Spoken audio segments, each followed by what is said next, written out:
आस्तिक्यम. आस्तिक्य म्हणजे धार्मिकता. धार्मिकता म्हणजे तो एखाद्या धर्माचा असतो म्हणजे धार्मिकता नाही.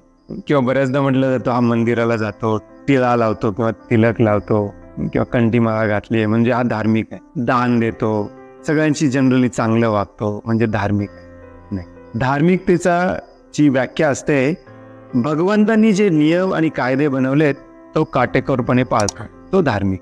कारण भगवंत सांगतात धर्म म्हणजे मी बनवलेले नियम, तुम्ही बनवलेले नियम नव्हे.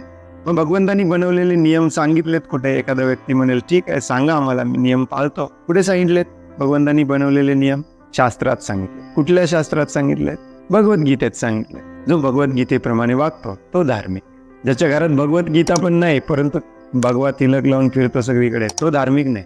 ज्याच्या घरी भगवद्गीता आहे, तो रोज वाचन श्रवण करतो, त्याच्याप्रमाणे वागतो, तो धार्मिक.